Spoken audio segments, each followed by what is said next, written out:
இன்றைக்கு ஆண்டவர் நமக்கு கொடுக்கிற ஒரு அற்புதமான வாக்குத்தத்த வாசனம். உங்கள் வேதாகமத்தை என்னோடு கூட எடுத்துக்கொள்ளுங்கள். கர்த்தர் அவர் நம்மை நினைத்திருக்கிறார். அவர் நம்மை நிறைவாக ஆசீர்வதிப்பார். அவருடைய வார்த்தை இந்த காலை வேளையிலே நம்மை நிரப்புக்கும். அவருடைய வார்த்தை நம்மை வழிநடத்தும். அவருடைய வார்த்தையும் அவருடைய கிருபையும் அவருடைய இரக்கமும் நமக்கு மிகவும் அதிகமாக போதுமானதாக இருக்கிறது. ஆமென். அல்லேலூயா, அல்லேலூயா. ஆண்டவருடைய கிருபையினாலே ஒரு புதிய மாதத்திற்குள்ளாக வந்திருக்கிறோம். ஒவ்வொரு முறையும் ஒவ்வொரு புதிய மாதத்திற்குள்ளாக நாம் வருகிற பொழுது கர்த்தர் நம்மை நினைத்திருக்கிறார். அவர் நம்மை ஆசீர்வதிக்கிறார்.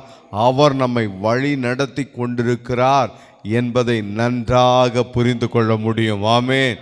அல்லேலூயா, அல்லேலூயா.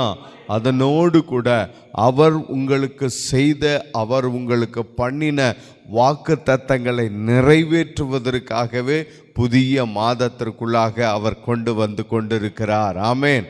அல்லேலூயா. கடந்த வாழ்நாட்காலங்களில் ஆண்டவர் உங்களுக்கு கொடுத்த வாக்கு தத்தங்களை இந்த நாட்களில் தொடர்ந்து அவர் நிறைவேற்றுவார். இன்றைக்கு இந்த புதிய மாதத்தில் ஆண்டவர் நமக்கு கொடுக்கிற மிக அற்புதமான ஒரு வாக்கு தத்தத்தை வேதாகமத்திலிருந்து நாம் வாசிக்க போகிறோம். ஏசாயா தீர்க்க தரிசன புஸ்தகம் 41வது அதிகாரம். நாம் வாசிக்க வேண்டிய வசனம் 10வது வசனம். ஆனால் 8வது வசனத்திலிருந்து நான் வாசிக்க விரும்புகிறேன். ஏசாயா 41வது அதிகாரம் 8வது வசனம் முதற்கொண்டு தொடர்ந்தேச்சியாக சில வசனங்களை நான் வாசிக்கிறேன்.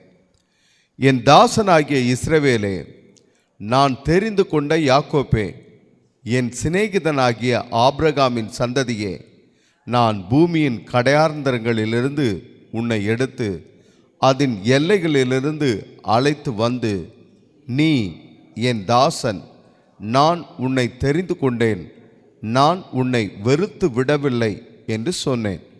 நீ பயப்படாதே, நான் உன்னுடனே இருக்கிறேன். திகையாதே, நான் உன் தேவன், நான் உன்னை பலப்படுத்தி உனக்கு சகாயம் பண்ணுவேன். என் நீதியின் வலது கரத்தினாலே உன்னை தாங்குவேன் என்று ஆண்டவர் சொல்லுகிறார். ஆமென். ஒரு அல்லேலூயா சொல்லுவோமா? ஹல்லேலூயா.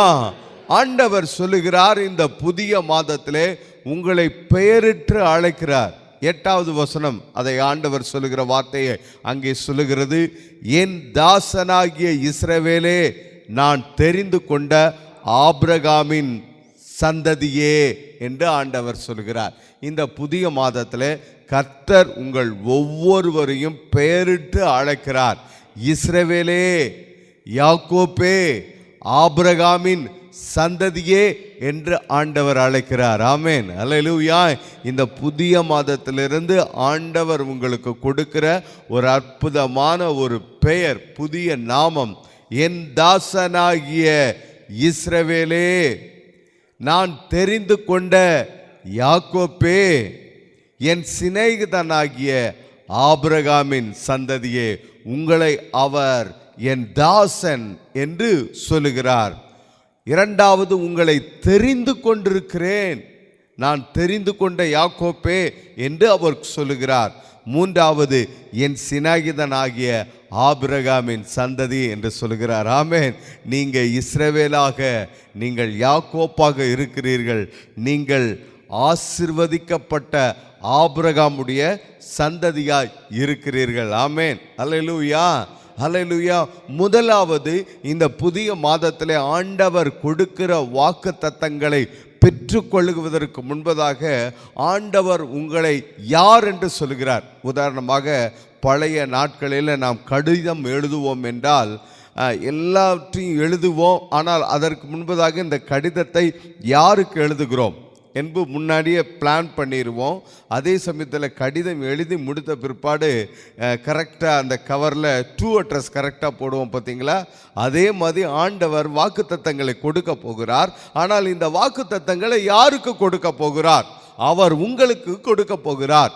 உங்களுக்கு அவர் தரப்போகிறார். நீங்கள் யாராக இருக்கிறீர்கள் என்று இப்பொழுது ஆண்டவர் சொல்கிறார். வாக்குத்தத்தங்களை உங்களுக்கு கொடுக்க போகிறார். வாக்குத்தத்தங்களுடைய ஆசீர்வாதங்களை பெறப்போகிறீர்கள். அந்த வாக்குத்தத்தங்களை யாருக்கு கொடுக்கிறார்? உங்களுக்கு கொடுக்கிறார். உங்களுக்கு கொடுக்கிற பொழுது நீங்கள் யாராக இருக்கிறீர்கள் என்பதை அவர் சொல்லுகிறார். நீங்கள் யாராக இருக்கிறீர்கள்? நீங்கள் இஸ்ரவேலாக இருக்கிறீர்கள். அவருடைய தாசனாகிய இஸ்ரவேலாக இருக்கிறீர்கள். அவர் தெரிந்து கொண்ட யாக்கோப்பாக இருக்கிறீர்கள். அவருடைய சிநேகிதனாகிய ஆபிரகாமுடைய சந்ததியாய் இருக்கிறீர்கள். இப்பொழுது ஆண்டவர் உங்களுக்கு கொடுக்கிற வாக்குத்தத்த வார்த்தை, அதிலே ஆண்டவர் என்ன செய்ய போகிறார்? 10வது வசனம், நீ பயப்படாதே, நான் உன்னுடனே இருக்கிறேன். திகையாதே, நான் உன் தேவன். நான் உன்னை பலப்படுத்தி உனக்கு சகாயம் பண்ணுவேன். என் நீதியின் வலது கரத்தினாலே உன்னை தாங்குவேன் என்று ஆண்டவர் சொல்கிறார். ஆண்டவர் சொல்கிறார், நீ பயப்படாதே, நீ பயப்படாதே என்று ஆண்டவர் சொல்கிறார். இந்த புதிய மாதத்திலே ஆண்டவருடைய வார்த்தை உங்களுக்கு வருகிறது. உங்கள் ஒவ்வொருவருக்குமாக வருகிறது. கர்த்தர் சொல்லுகிற வார்த்தை, நீ பயப்படாதே, நீ பயப்படாதே என்று சொல்லுகிறார். நானும் உங்களை பார்த்து சொல்லுகிறேன், நீங்கள் பயப்படாதீர்கள், நீங்கள் பயப்படாதீர்கள். உங்களை பயப்படுத்துகிற, நீங்கள் பயப்படுகிறதான ஒரு காரியம், ஒரு சூழல் உங்கள் வாழ்க்கையிலே வரும் நாட்களிலே இருக்கிறது என்று நீங்கள் பார்ப்பீர்கள் என்றால் ஆண்டவருடைய வார்த்தை உங்களுக்கு வருகிறது. அதை பார்த்து நீங்கள் பயப்படாதீர்கள் என்று ஆண்டவர் சொல்லுகிறார். நீங்கள் பயப்படாதீர்கள், அதனோடு கூட நீங்கள் திகையாதீர்கள். கர்த்தர் உங்கள் தேவனாக இருக்கிறார். அவர் உங்களுக்கு சகாயம் பண்ணுவார். அவர் உங்களுக்கு சகாயம் பண்ணுவார். உங்களை தன்னுடைய வலது கரத்தினாலே அவர் தாங்குவார். ஆமென், அல்லேலூயா. அப்ப பிரச்சனைகளிலே, போராட்டங்களிலே அவருடைய சகாயம் இந்த மாதத்திலே உங்களுக்கு உண்டாகும். ஆமென் சொல்லுங்க. அல்லேலூயா, அல்லேலூயா. எதை குறித்து நீங்கள் கவலைப்படாதீர்கள், எதை குறித்தும் யோசிக்காதீர்கள், எதை குறித்தும் திகைத்து போய் மலைத்து போய் நீங்கள் நின்று கொண்டிருக்காதீர்கள். கர்த்தர் உங்களோடு கூட இருக்கிறார். அவர் நீ பயப்படாதே என்று சொல்கிறார்.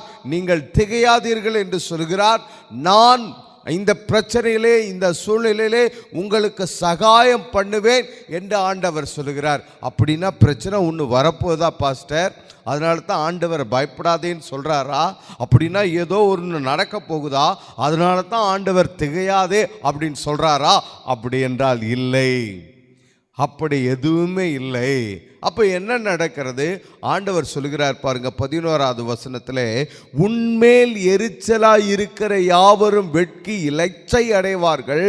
உன்னோடு வழக்காடினவர்கள் நாசமாகி ஒன்றுமில்லாமல் போவார்கள். உன்னோடு போராடினவர்களை தேடியும் நீ காண மாட்டாய். பிரச்சனை எங்கே இருக்கிறது? எங்கேயுமே இல்லை. ஏனென்றால் உங்கள் மேல் எரிச்சலாய் இருக்கிற யாவரும் லட்சை அடைந்திருக்கிறார்கள். உங்களோடு வழக்காடினவர்கள் நாசமாகி அவர்கள் ஒன்றுமில்லாமல் போயிருக்கிறார்கள். உங்களோடு போராடினவர்களை நீங்கள் தேடியும் காணாதிருப்பீர்கள். அப்படி என்றால் பிரச்சனை இருக்குதா?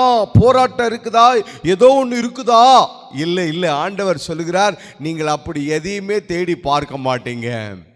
பிரச்சனைகளை பார்க்க மாட்டீர்கள், போராட்டங்களை பார்க்க மாட்டீர்கள், வேதனைகளை உபத்திரங்களையோ நீங்கள் பார்க்க மாட்டீர்கள் என்று ஆண்டவர் சொல்லுகிறார். ஆமென், அல்லேலூயா, அல்லேலூயா.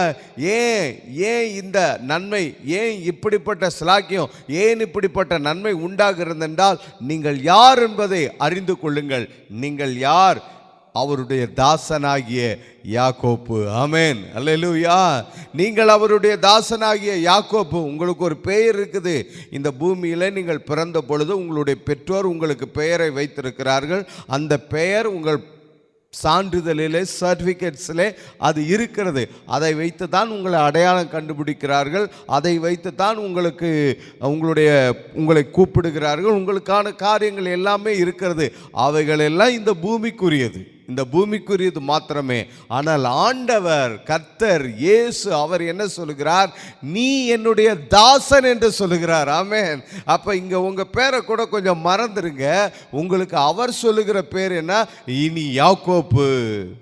நீ இஸ்ரவேல், நீ என் தாசனாகிய ஆபிரகாமுடைய சந்ததி. இப்போ உங்களை பார்த்து நீ யார் அப்படின்னா உங்களை பேர் சொல்லுவீங்க இல்லையா? அது இயற்கையாக அந்த பூமிக்குரிய காரியத்தில் வழக்கமாய் நமக்கு வருகிறது, அது தவறில்லை. ஆனால் ஆண்டவருடைய காரியத்தில் ஸ்பிரிச்சுவலாக அல்லது கர்த்தருடைய பார்வையில் நீங்கள் யாராக இருக்கிறீர்கள் என்றால் நீங்கள் யாக்கோப்பாக இருக்கிறீர்கள். ஆமென் சொல்லுங்க. அல்லேலூயா. உங்களுக்கு ஏதோ ஒரு பேர் இருக்குது, அதெல்லாம் நல்ல பேர் தான், அதை மாற்ற முடியாது. இந்த பூமியில் நீங்கள் இருக்கிற வரைக்கும் அதுதான் அரசாங்கத்தின் பார்வையில், சமுதாயத்தின் காரியத்தில், அரசாங்க பதிவேடுகளில் அதுதான் உங்களுக்கு பெயராக இருக்கிறது. ஆனால் கர்த்தருடைய ராஜ்யத்தில், கர்த்தருடைய பார்வையில், கர்த்தருடைய ரெக்கார்டில் உங்களுக்கு பெயர் நீங்கள் யாக்கோப்பு, நீங்கள் யாக்கோப்பு, நீங்கள் இஸ்ரவேல், நீங்கள் அவருடைய தாசனாகிய ஆபிரகாமுடைய சந்ததி. உலகத்தில் இருக்கிறவங்கெல்லாம் சில உயர்ந்த பதவியில் இருக்கிறவங்களுடைய பிள்ளைகள், அல்லது சில உயர்ந்த அதிகாரத்தினுடைய பிள்ளைகள், அல்லது சில ஏதோ விதத்தில் ஆளுகையில் இருக்கிறவர்களுடைய பிள்ளைகள்லாம் அவங்க சொல்லுவாங்க, நான் யார் தெரியுங்களா, நான் யார் தெரியுங்களா, என்னை யாருன்னு நினச்சிங்க தெரியுங்களா அப்படின்னு சொல்லுவாங்க. நீங்கள் யார் தெரியுமா? நீங்கள் இஸ்ரவேல். நீங்கள் யார் தெரியுமா? ஆபிரகாமுடைய சந்ததி. நீங்கள் யார் தெரியுமா? யாக்கோப்பு. ஆண்டவர் சொல்றாரு, உன்னோடு போராடினவர்களை நீ தேடியும் காணாதிருப்பாய். அப்போ இந்த மாசத்துல எந்த பிரச்சனைகளையும் நீங்கள் பார்க்க போவது இல்லை, எந்த போராட்டங்களையும் நீங்கள் பார்க்க போவது இல்லை. ஆண்டவர் எல்லாவற்றிலும் உங்களோடு கூட இருந்து உங்களை ஆசீர்வதிப்பேன் என்று ஆண்டவர் சொல்கிறார். சரி, இரண்டாவது குறிப்புக்குள்ளாக போவோம். இரண்டாவது ஏசாயா தீர்க்கதரிசன புஸ்தகம் 43வது அதிகாரம் 1 முதற்கொண்டு 2 வரைக்கும் உள்ள வசனங்களை வாசிக்க போகிறோம். இந்த வாக்குத்தத்தங்களை எல்லாம் ஆண்டவர் யாருக்கு சொல்கிறார்? யாக்கோபே, இஸ்ரவேலே, ஆபிரகாமின் சந்ததியே, உங்களுக்கு தான் அவர் சொல்கிறார். உங்களுக்கு சொல்லுகிற முதல் வார்த்தை, நீ பயப்படாதே, உன்னோடு போராடினவர்களை நீ தேடியும் காண மாட்டாய். இரண்டாவது ஆண்டவர் சொல்லுகிறார், வாசிப்போம் 43, 1, 2 வசனங்களை. இப்போதும் யாக்கோப்பே, உன்னை சிருஷ்டித்தவரும் இஸ்ரவேலே உன்னை உருவாக்கினவருமாகிய கர்த்தர் சொல்லுகிறதாவது, பயப்படாதே, உன்னை மீட்டு கொண்டேன், உன்னை பெயர் சொல்லி அழைத்தேன், நீ என்னுடையவன் என்று ஆண்டவர் சொல்லுகிறார். அவர் சொல்லுகிற வார்த்தை பாருங்க, யாக்கோப்பே, இஸ்ரவேலே, உன்னை உண்டாக்கினவரும் உன்னை உருவாக்கினவருமாகிய கர்த்தர் சொல்லுகிறதாவது. அவர் இங்கேயும் சொல்றாரு, என்ன சொல்றாரு? நீ பயப்படாதே அப்படின்றாரு. நீ பயப்படாதே என்றாரு. முதல்ல கூட பார்த்தோம், நீ பயப்படாதேன்னு ஆண்டவர் சொல்றாரு. இங்கேயும் ஆண்டவர் சொல்றாரு, நீ பயப்படாதேன்னு சொல்றாரு. சொல்லிட்டு அவர் சொல்ற வார்த்தை பாருங்க, நான் உன்னை மீட்டு கொண்டேன், உன்னை பெயர் சொல்லி அழைத்தேன், நீ என்னுடையவன் என்று ஆண்டவர் சொல்கிறார். அவர் உங்களை மீட்டு கொண்டிருக்கிறார், அவர் உங்களை பெயர் சொல்லி அழைத்திருக்கிறார். உங்க பேரே என்னதான் பேருங்க? யாக்கோப்பு. உங்க பேர் தான் என்ன பேருங்க? இஸ்ரவேல். நீங்க யார்? ஆபிரகாமுடைய சந்ததி. நீங்க யாருங்க? ஆபிரகாமுடைய சந்ததி. அப்ப கர்த்தர் என்ன செய்யறாரா? இந்த மாதத்துல உங்கள் வாழ்க்கையில நீங்கள் தண்ணீர்களை கடக்கும் பொழுது, ஆறுகளை கடக்கும் பொழுது, அக்கினியில் நடக்கும்போது உங்களோடு இருப்பார். அவைகள் உங்கள் மேல் புரளுவதில்லை, அக்கினி ஜுவாலை உங்கள் மேல் பற்றாதிருக்கும். ஆமென். அல்லேலூயா, அல்லேலூயா. இந்த புதிய மாதத்தில் ஆண்டவர் சொல்லுகிற வார்த்தை, இந்த செய்தியை நன்றாக கவனித்துக் கொள்ளுங்கள். ஆண்டவர் சொல்லுகிற வார்த்தை யாக்கோப்புக்கு சொல்லுகிறார், ஆண்டவர் சொல்லுகிற வார்த்தை இஸ்ரவேலுக்கு சொல்லுகிறார், ஆண்டவர் சொல்லுகிற வார்த்தை ஆபிரகாமுடைய சந்ததிக்கு சொல்லுகிறார். அந்த யாக்கோப்பும் அந்த இஸ்ரவேலும் அந்த ஆபிரகாமுடைய சந்ததியும் அது நீங்கள் தான். உங்களை பார்த்து தான் அவர் சொல்லுகிறார், நீங்கள் பயப்படாதீங்க, நான் உங்களுக்கு சகாயம் பண்ணுவேன், நான் உங்களுக்கு சகாயம் பண்ணுவேன். உங்களோடு போராடினவர்களை நீங்கள் தேடியும் காண மாட்டீர்கள். கடந்த பிரச்சனைகளை கடந்த நாட்களில் நீங்கள் சந்திச்சுட்டு இருந்தீங்களே, ஒரு பிரச்சனை உங்களோடு வந்துக்கிட்டே இருந்துச்சே, ஒரு பிரச்சனை உங்களை திரும்ப திரும்ப மேற்கொள்ள முயற்சித்து கொண்டே இருந்ததே, ஒரு எதிரான சூழ்நிலை, எதிரான ஒரு காரியம் உங்களுக்கு எதிராக தடைக்கல்லாக தடையாக வந்து கொண்டே இருந்ததே, அதை தேடியும் காணாதிருப்பீர்கள் என்று ஆண்டவர் சொல்கிறார். இங்கே இரண்டாவது அவர் சொல்லுகிற வார்த்தை, நீ தண்ணீர்களை கடக்கும் பொழுதும் நான் உன் கூட இருப்பேன், ஆறுகளை கடக்கும் பொழுது அவைகள் உன்மேல் புரளுவதில்லை, அக்கினியில் நடக்கும்போது வேகாதிருப்பாய், அக்கினி ஜுவாலை உன் பேரில் பற்றாது என்று ஆண்டவர் சொல்கிறார். அப்ப எந்த பிரச்சனையும், எந்த போராட்டமும், எந்த கஷ்டமும், எந்த வேதனையான ஒரு காரியமும், எந்த குழப்பமான கண்ணீருக்கு நேராக வழி நடத்துகிற அப்படி எதிரான சூழல்களும் உங்கள் வாழ்க்கையில வரப்போவது இல்லை. அவைகள் ஒன்றும் உங்களை சேதப்படுத்துவது இல்லை என்று ஆண்டவர் சொல்லுகிறார். ஒரு ஆமென் சொல்லுங்க, ஆமென் சொல்லுங்க. மூன்றாவதாக அவர் சொல்லுகிற ஒரு காரியம் வாசிப்போமா? அது ஏசாயா 43வது அதிகாரத்திலே 18வது வசனத்தில் இருக்கிறது. 18, 19 ஆகிய வசனங்களிலே ஆண்டவர் சொல்லுகிறார், முந்தினவைகளை நினைக்க வேண்டாம், பூர்வமானவைகளை சிந்திக்க வேண்டாம். இதோ நான் புதிய காரியத்தை செய்கிறேன், இப்பொழுதே அது தோன்றும், நீங்கள் அதை அறியீர்களா? நான் வனாந்தரத்திலே வழியையும் அவாந்தர வெளியிலே ஆறுகளையும் உண்டாக்குவேன் என்று ஆண்டவர் சொல்கிறார். ஆண்டவர் சொல்லுகிற வார்த்தை பாருங்க, முந்தினவைகளை நினைக்க வேண்டாம், பூர்வமானவைகளை சிந்திக்க வேண்டாம். இங்கே நீங்கள் செய்ய வேண்டிய ஒரு காரியத்தை சொல்கிறார். பிரதர் சிஸ்டர், இந்த வார்த்தையை, இந்த செய்தியை நன்றாக புரிந்து கொள்ளுங்க. ஆண்டவர் என்ன செய்கிறேன் என்பதையும் அவர் சொல்லுகிறார், உங்களுக்கு என்ன செய்ய போகிறேன் என்பதையும் அவர் சொல்லுகிறார். அதே சமயத்தில் நீங்கள் என்ன செய்யக்கூடாது அல்லது என்ன செய்ய வேண்டாம் என்பதையும் ஆண்டவர் சொல்லுகிறார். அப்போ இந்த வார்த்தை கொஞ்சம் ரொம்ப முக்கியம் பாருங்க. நாம் என்ன செய்யக்கூடாது அப்படின்ற வார்த்தை கொஞ்சம் ரொம்ப முக்கியம். என்ன ஆண்டவர் சொல்லுகிறார்? முந்தினவைகளை நினைக்க வேண்டாம், பூர்வமானவைகளை சிந்திக்க வேண்டாம் என்று சொல்லுகிறார்.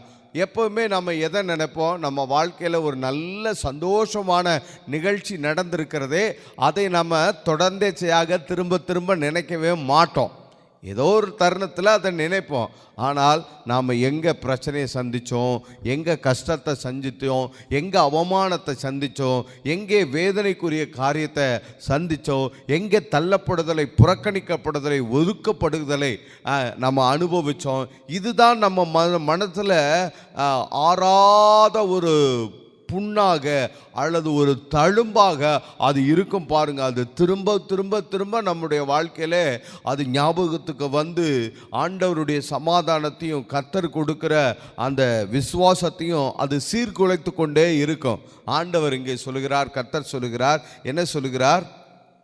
நீ முந்தினவைகளை நினைக்க வேண்டாம், பூர்வமானவைகளை சிந்திக்க வேண்டாம். நீங்கள் ஒரு பிரச்சனையை சந்திச்சிங்களே, ஒரு நிந்தை அவமானம் உங்கள் வாழ்க்கையில் வந்துச்சே, ஒரு வெறுப்பு, ஒரு புறக்கணிக்கப்படுதல், இவைகள்லாம் உங்கள் வாழ்க்கையில் வந்துச்சே, அதை நீங்கள் நினைக்காதீர்கள் என்று ஆண்டவர் சொல்கிறார்.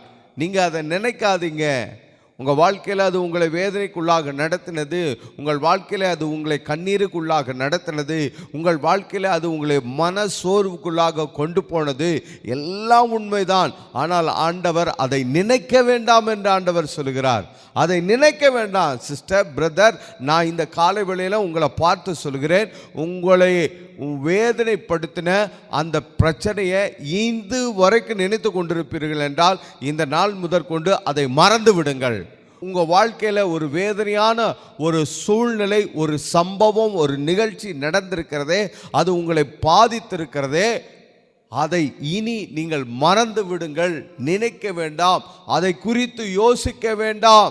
சில மனிதர்கள் உங்களுக்கு எதிரான காரியத்தை செய்தார்களே, உங்களுக்கு வேதனையை, துன்பத்தை கொண்டு வந்தார்களே, உங்களுக்கு மன சோர்வை கொண்டு வந்தார்களே, உங்களை புறக்கணித்தார்களே, உங்களை ஒதுக்கினார்களே, உங்களை தள்ளி வைத்தார்களே, உங்கள் தலையின் மீது கூட ஏறி போனார்களே, அதை நீங்கள் நினைக்க வேண்டாம் என்று ஆண்டவர் சொல்கிறார். உங்கள் கூட தான் இருந்திருப்பாங்க, உங்களோடு தான் இருந்திருப்பாங்க, சில நேரத்தில் உங்களுக்கு கீழாக கூட இருந்திருப்பாங்க. ஆனால் இப்பொழுது உங்களை புறக்கணித்து, உங்களை ஒதுக்கி, உங்களை தள்ளி, உங்களை அசட்டை பண்ணி அப்படி இருப்பாங்க. உங்கள் மனசுக்கு வேதனையாக இருக்கும், உங்கள் மனசுக்கு கஷ்டமாக இருக்கும், உங்கள் மனசுக்கு வலிக்கும். ஆனால் ஆண்டவர் அதெல்லாம் நினைக்காதீங்கன்னு ஆண்டவர் சொல்கிறார். அதெல்லாம் என்ன செய்ய வேண்டாம், நினைக்காதீங்கன்னு ஆண்டவர் சொல்கிறார். அப்போ நான் ஒன்று சொல்கிறேன், ஆண்டவர் அதெல்லாம் நினைக்க வேண்டான்ட்டாரு, நீங்கள் அதெல்லாம் நினைக்காதீங்க. சரி, 19வது வசனத்தில் கர்த்தர் சொல்லுகிறார், இதோ நான் புதிய காரியத்தை செய்கிறேன், இதோ நான் புதிய காரியத்தை செய்கிறேன், இப்பொழுதே அது தோன்றும். அதை நீங்க அறியீர்களா அப்படின்றாரு. அதை நீங்க அறியீர்களா? அதை நீங்க அறியீர்களா அப்படின்னா அது உங்களுக்கு தெரியுமா? அது உங்களுக்கு தெரியுமா அப்படின்றார். பழசு தெரியும், அந்த பிரச்சனை, அந்த கஷ்டம், அந்த வேதனை, அந்த கண்ணீர், அந்த கவலை, அந்த எதிரான சூழ்நிலை, அந்த மோசமான சூழ்நிலை, அது எல்லாமே தெரியும், அது தெரியும்.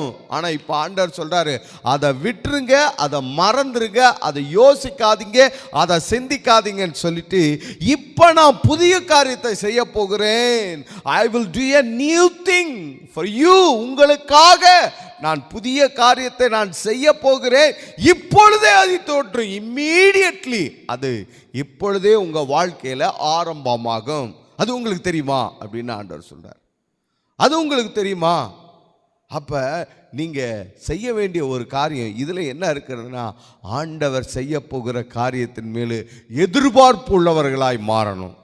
ஆண்டவர் உங்க வாழ்க்கையில செய்ய போகிற காரியத்துக்கு நேராக ஆவல், வாஞ்சை, தாகம், விருப்பம், அதை குறித்த எண்ணம், அதை குறித்த யோசனை, அதை குறித்த சிந்தை உள்ளவர்களாய் நீங்க செயல்பட ஆரம்பிக்க வேண்டும் என்று ஆண்டவர் சொல்றாரு. உங்களுக்காக ஆண்டவர் என்ன செய்ய போகிறார் அது உங்களுக்கு தெரியுமா அப்படின்ட்டு அடுத்த வார்த்தையில் அவரே சொல்றாரு, நான் வனாந்தரத்திலே வழியையும் அவாந்தர வெளியிலே ஆறுகளையும் உண்டாக்குவேன் என்று ஆண்டவர் சொல்கிறார். ஆமென், அல்லேலூயா. இந்த புதிய மாதத்தில் வனாந்தரத்தில் வழி, அவாந்தர வெளியில ஆறுகள் உண்டாகும். ஆமென், வழி உண்டாகும் என்று ஆண்டவர் சொல்கிறார். இந்த வார்த்தையை கொஞ்சம் முக்கியமா பிரதானப்படுத்தி உங்க இருதயத்தில் வைத்து கொள்ளுங்க. இந்த புதிய மாதத்தில் வழி திறக்கும், வழி திறக்கும், வழி திறக்கும், வாசல்கள் திறக்கப்படும். ஆமென் சொல்லுங்க, அல்லேலூயா. வழி திறக்கும். என்ன விதமான வழி பாருங்க. ஒன்று, ஏற்கனவே வழி இருக்குது ஆனால் அதை அடைச்சிருக்குது. அதாவது ஏற்கனவே ஒரு கதவு இருக்கிறது ஆனால் அது பூட்டப்பட்டிருக்கிறது. நான் சொல்கிறேன், ஆண்டவர் அந்த பூட்டப்பட்ட கதவுகளை திறந்து கொடுப்பார். ஆமென், அல்லேலூயா, அல்லேலூயா. கோரேசை பார்த்து ஆண்டவர் சொல்லுகிற வார்த்தை என்ன சொல்றாரு?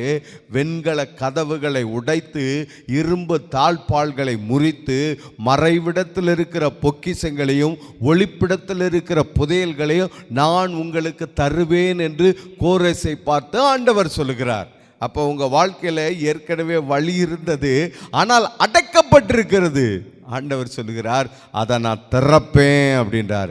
அப்ப அடைக்கப்பட்ட வழிகளை ஆண்டவர் திறந்து கொடுப்பார். அதுதான் இந்த மாதத்துல அவர் உங்களுக்கு செய்ய போகிற ஒரு காரியம். அடைக்கப்பட்ட வழிகள் எதெல்லாம் உங்க வாழ்க்கையில் அடைக்கப்பட்டிருக்கிறது, எதெல்லாம் உங்க ஆசீர்வாதத்தினுடைய வாய்க்கால் அடைக்கப்பட்டிருக்கிறது, அதை ஆண்டவர் திறப்பேன்றார், அதை திறப்பேன்றாரு, அதை திறப்பேன்றார். அப்படின்னா முதல்ல உங்க வாழ்க்கையில எது நஷ்டமா இருந்ததோ அதை ஆண்டவர் திறப்பார், லாபமா மாறும். எது உங்க வாழ்க்கையில நிந்தையா இருந்ததோ அதை ஆண்டவர் திறப்பார், அது நன்மையாய் மாறிடும். இதே போல உங்க வாழ்க்கையில எதிரானவைகள் எல்லாம் அடைக்கப்பட்டிருந்தது, நன்மை அடைக்கப்பட்டு தீமை வந்திருக்கிறது, மகிழ்ச்சி அடைக்கப்பட்டு துக்கம் வந்திருக்கிறது, ஆசீர்வாத செழிப்பு உயர்வு அடைக்கப்பட்டு பிரச்சனைகளும் போராட்டங்களும் தாழ்வும் வந்திருக்கிறது. ஆண்டவர் அந்த அடைப்பை எடுத்து விடுவார். ஆமென் சொல்லுங்க, அல்லேலூயா, அல்லேலூயா. அடைப்பை எடுத்து விடுவார். வழி திறக்குங்க உங்களுக்கு, அல்லேலூயா. வழி திறக்கும். சரி, அதாவது ஏற்கனவே ஒரு வழி இருக்கிறது ஆனால் அது அடைக்கப்பட்டிருக்கிறது, அதை ஆண்டவர் திறப்பேன் என்று சொல்கிறார். இரண்டாவது, வழியே இல்லாத இடத்துலையும் புதிய வழியை ஆண்டவர் உங்களுக்கு உண்டாக்குவார். ஆமென். வாய்ப்பே இல்லாத இடத்துலையும் உங்களுக்கு புதிய வாய்ப்பை உண்டு பண்ணி கொடுப்பார். சில நேரத்தில் நம்ம சொல்லுவோம் இல்லையா, சான்ஸே கிடையாதுங்க, சான்ஸே கிடையாதுங்க, அப்படி ஒன்று நடக்கவே நடக்காதுங்க அப்படின்னு சொல்லுவோம் இல்லையா. ஆண்டவர் அப்படிப்பட்ட காரியங்களை உனக்காக செய்வேன் என்று ஆண்டவர் சொல்லுகிறார். அதை குறித்து திங்க் அபவுட் இட், அதை குறித்து நீங்க யோசிங்க, அதை குறித்து நீங்க திங்க் பண்ணுங்க. அதை குறித்து நீங்க எதிர்பாருங்க, அதை குறித்து நீங்க வாஞ்சியா இருங்க, அதன் மீது நீங்க தாகமாயிருங்க, அதை குறித்தே நீங்கள் சிந்தனையா இருங்கள் என்று ஆண்டவர் சொல்கிறார். அது உங்களுக்கு தெரியுமா? Do you know? அது உங்களுக்கு தெரியுமா என்று ஆண்டவர் சொல்கிறார். அப்ப புதிய வழியை உங்களுக்காக திறக்க போகிறார். ஆமென். அப்ப ஒரு வழி திறக்கும், ஒரு வழி திறக்குங்க, ஒரு வழி திறக்கும். ஆண்டவர் ஒரு வழியை திறந்து கொடுப்பார் உங்களுக்கு. ஆமென் சொல்லுங்க. என்ன பண்றதுனே தெரியல, என்ன செய்யறதுனே தெரியல, எல்லாம் அடைக்கப்பட்டது போல இருக்குது அப்படின்னு ஒரு குறிப்பிட்ட பிரச்சனையில் நீங்கள் அதை சந்திக்கிறீங்க இல்லையா, அதை நீங்கள் ஃபேஸ் பண்ணிக்கிட்டு இருக்கிறீங்க இல்லையா, ஆண்டவர் சொல்கிறாரு அதில் வழியை திறந்து கொடுப்பேன்றார், அதில் வழியை திறப்பேன்னு சொல்கிறாரு. உதாரணமாக உங்களுக்கு ஒரு 4 வழிகளில் 3 வழி திறந்துருக்கிறது, ஆனால் 1 மட்டும் அடைச்சே இருக்குது. இதை நான் திரும்ப திரும்ப இதிலிருந்து எப்படியாவது மேலே வந்துடணும், இதிலிருந்து எப்படியாவது வெளியில் வந்துடணும், இதில் எனக்கு ஏதாவது ஒரு ஓப்பன் டோர் வரணும் அப்படின்னு நீங்கள் எதிர்பார்க்குறீங்க இல்லையா. இவ்வளவு காலம் அதில் எதுவுமே நடக்காமல் அப்படியே கிடக்கிற மாதிரி கிடந்ததுச்சு இல்லையா. ஆண்டவர் சொல்லுகிறார், இந்த மாதத்தில் வருகிற நாட்களில் உங்களுக்கு அதில் ஒரு வழி திறக்கும், வழி திறக்கும், ஒரு வழியை திறப்பேன் என்று கர்த்தர் சொல்லுகிறார். ஆமென். ஒரு வழி திறக்குங்க, உங்களுக்கு ஒரு வழி திறக்கும். ஆண்டவர் வழியை திறந்து கொடுப்பார். ஆமென். அல்லேலூயா, அல்லேலூயா, அல்லேலூயா.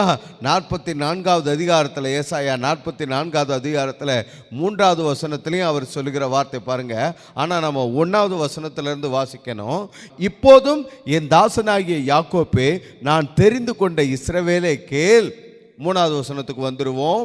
தாகமுள்ளவன் மேல் தண்ணீரையும் வறண்ட நிலத்தின் மேல் ஆறுகளையும் ஊற்றுவேன், உன் சந்ததியின் மேல் என் ஆவியையும் உன் சந்தானத்தின் மேல் என் ஆசீர்வாதத்தையும் ஊற்றுவேன் என்று ஆண்டவர் சொல்கிறார். ஹல்லேலூயா. ஆசீர்வாதத்தை உங்கள் மீது ஊற்றுவேன் என்று ஆண்டவர் சொல்கிறார். ஆசீர்வாதத்தை உங்கள் மீது ஊற்றுவேன், ஆசீர்வாதத்தை உங்கள் மீது ஊற்றுவேன். தாகமுள்ளவன் மீது வறண்ட நிலத்தின் மீது நான் ஆசீர்வாதத்தை ஊற்றுவேன் என்று ஆண்டவர் சொல்கிறார். அல்லேலூயா, அல்லேலூயா.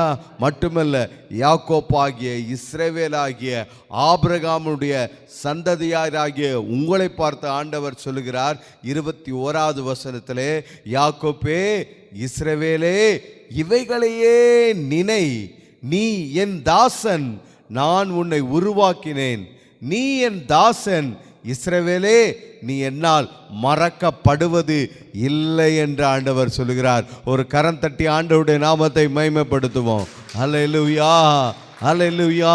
நீங்கள் அவருடைய தாசன் என்று அவர் சொல்லுகிறார். நீங்கள் அவருடைய தாசன், நீங்கள் யாக்கோப்பு, நீங்கள் இஸ்ரவேல், நீங்கள் ஆபிரகாமின் சந்ததி. உங்களை பார்த்து ஆண்டவர் சொல்லுகிற வார்த்தை முதலாவது, நீ பயப்படாதே, நான் உன்னுடனே இருக்கிறேன், நீ திகையாதே, நான் உன் தேவன், நான் உன்னை பலப்படுத்தி உனக்கு சகாயம் பண்ணுவேன், என் நீதியின் வலது கரத்தினாலே உன்னை தாங்குவேன் என்று ஆண்டவர் சொல்லுகிறார். ஆகையினாலே, அவர் சொல்லுகிறதுனாலே, உங்களோடு போராடின பிரச்சனைகளை, போராட்டங்களை, எதிரான காரியங்களை நீங்கள் இனி ஒருபோதும் காண்பது இல்லை, இனி ஒருபோதும் காண்பது இல்லை என்று ஆண்டவர் சொல்கிறார். இரண்டாவது அவர் சொல்லுகிற வார்த்தை ஏசாயா 43, யாக்கோப்பே, உன்னை சிருஷ்டித்தவரும் இஸ்ரவேலே, உன்னை உண்டாக்கிறவருமான கர்த்தர் சொல்லுகிறார், உன்னை மீட்டு கொண்டேன், உன்னை பெயர் சொல்லி அழைத்தேன், நீ என்னுடையவன். தண்ணீர்களை கடக்கும் பொழுது, ஆறுகளை கடக்கும் பொழுது, அக்கினியிலே நடக்கும்போது அவைகள் உன்மேல் புரளுவதில்லை, நீ வேகாதிருப்பாய் என்று ஆண்டவர் சொல்கிறார். ஒரு தீங்கு உனக்கு வருவதில்லை என்று ஆண்டவர் சொல்கிறார். மூன்றாவது அவர் கொடுக்கிற வார்த்தை அது என்ன? ஏசாயா 43, வனாந்தரத்திலே வழியையும் அவாந்தர வெளியிலே ஆறுகளையும் உண்டாக்குவேன் என்று ஆண்டவர் சொல்கிறார். வழியை உண்டாக்குவார், வழியை திறந்து கொடுப்பார், வாசலை திறந்து கொடுப்பார். அடைக்கப்பட்ட பூட்டப்பட்ட கதவுகளை அவர் திறந்து கொடுப்பார். கதவுகளே இல்லாத, வழியே இல்லாத, வாசலே இல்லாத இடத்திலே ஆண்டவர் வழியையும் வாசலையும் கதவுகளை உங்களுக்கு ஏற்படுத்தி கொடுப்பார். நான்காவதாக ஏசாயா 43:3 தாகமுள்ளவன் மேல் தண்ணீரையும் வறண்ட நிலத்தின் மேல் ஆறுகளையும் ஊற்றுவேன், உன் சந்ததியின் மேல் என் ஆவியையும் உன் சந்தானத்தின் மேல் என் ஆசீர்வாதத்தையும் ஊற்றுவேன் என்று ஆண்டவர் சொல்கிறார். ஆமென்.